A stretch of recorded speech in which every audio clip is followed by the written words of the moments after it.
دیکھیے آج 30 ینگ وکلا جو ہیں وہ ایک پٹیشن فائل کرنے جا رہے ہیں. اس کی تمام فارمیلٹیز پوری ہو گئی ہیں اور آپ سے بات کرنے کے بعد فوری طور پر آفس میں ہم اس پٹیشن کو فائل کریں گے. وہ پٹیشن جو ہے پریمپٹیولی ہم نے فائل کی ہے اور آئینی ترمیم جو مجوزہ ہے, جو سجیسٹڈ ہے, جو پروپوزڈ ہے, اس کے خلاف.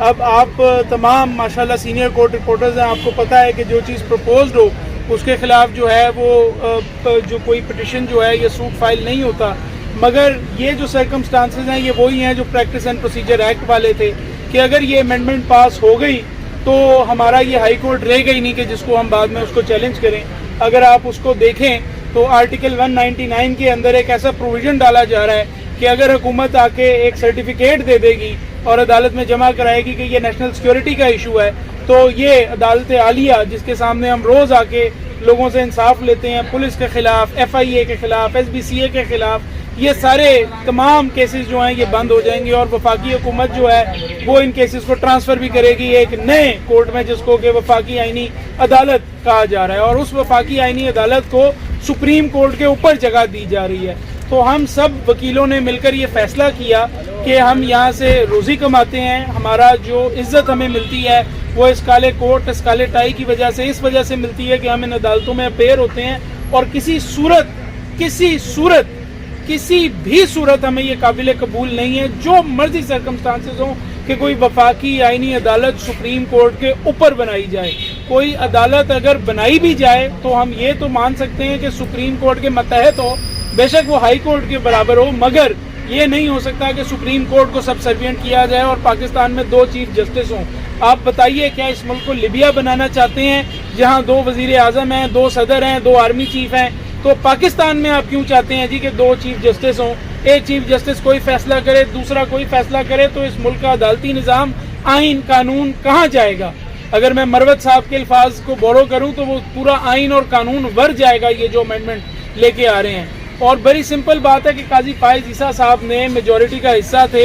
راولپنڈی ڈسٹرکٹ بار کے کیس میں. انہوں نے کہا کہ آئین کا ایک بیسک سٹرکچر ہے, وہ بیسک سٹرکچر یہ ہے کہ ایک آزاد عدلیہ ہوگی اور جس طرح ملک میں پارلیمنٹ ہے, صدر اور وزیر اعظم ہے, ایگزیکٹو برانچ ہے, اسی طرح ایک جوڈیشل برانچ ہوگی جس کے ایپیکس پہ آرٹیکل 189 کے تحت سپریم کورٹ ہوگی. اس بیسک سٹرکچر کو ٹریمپل نہیں کیا جا سکتا, نہ آرٹیکل 238 کی پاور سے, نہ آرٹیکل 239 کی پاور سے. اور انڈیا میں, بنگلہ دیش میں, شری لنکا میں یہ بیسک سٹرکچر ڈاکٹرن جو ہے وہ اس وقت نافذ العمل ہے. یہ وقت ہے کہ قاضی فائز عیسیٰ نے خود 13 ججز سمیت یہ فیصلہ دیا تھا راولپنڈی ڈسٹرکٹ بار کے کیس میں کہ آئین کے بیسک سٹرکچر کو نہیں چھیڑا جا سکتا, کیونکہ اگر آپ نے یہ بیسک سٹرکچر چھیڑ دیا ایک دفعہ تو پھر آپ یہ یاد رکھیے گا کہ جو بھی پارلیمنٹ آئے گی, اور یہ تو ویسے بھی فارم 47 کی پارلیمنٹ ہے, کوئی اگر جنون پارلیمنٹ بھی آ گئی تو ہم اس کو یہ اجازت نہیں دے سکتے کہ وہ پاکستان کو اسلام کے بجائے ایک ہندو ریپبلک بنا دے یا ایک عیسائی ریپبلک بنا دے. ہم مائنورٹی رائٹس کے حق میں ہیں لیکن یہ اجازت نہیں دی جاتا. ہم یہ اجازت نہیں دے سکتے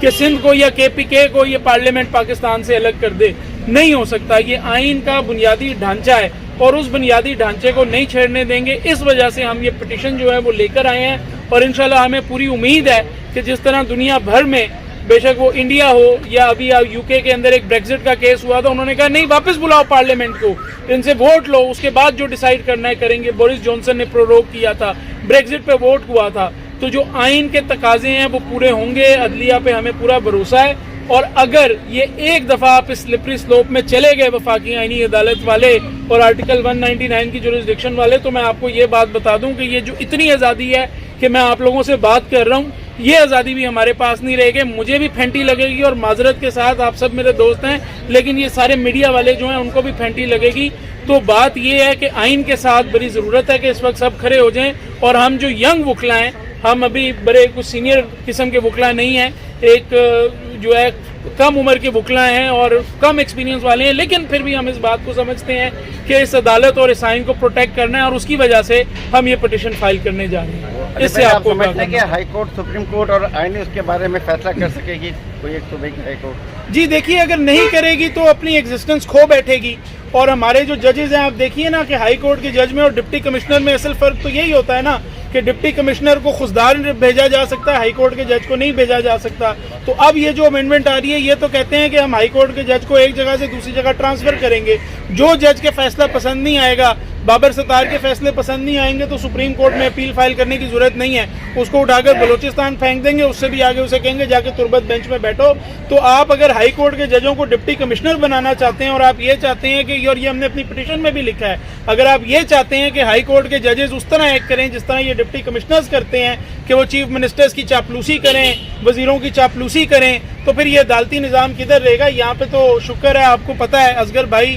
تمام دوستوں کو پتہ ہے کہ آئے دن ہم سیکرٹریز کو, چیف سیکرٹری کو, فیڈرل سیکرٹریز کو, ڈپارٹمنٹس کے ہیڈز کو, ڈی سیز کو, کمشنرز کو عدالتوں میں بلائے کھڑے ہوتے ہیں. اور یہ آرٹیکل 199 کی جورسڈکشن ہی ہے کہ ایک عام بندے کو, غریب آدمی کو ایکسس ملتی ہے ان لوگوں تک, ورنہ تو پولیس والے جو ہے وہ باہر جو آؤٹر روم ہوتا ہے وہاں تک نہیں گھسنے دیتے. تو اس جورسڈکشن کو کسی بھی صورت میں ڈیفینڈ کرنا ہے, اور اگر آپ نہیں کریں گے تو میں آپ کو بتا رہا ہوں آپ کے ہائی کورٹ کے جج کی وہی اوقات رہ جائے گی جو ایک ڈپٹی کمشنر کی ہے, اس کو جہاں دل کرے گا اٹھا کے پھینکیں گے مرضی کے فیصلے میں. علی بھائی, اس میں بار کونسلز ہم نے دیکھا ہے کہ ان کے موقف میں تضاد ہے. سندھ بار کونسل کی بات کرتے ہیں, وائس چیئرمین جو ہیں وہ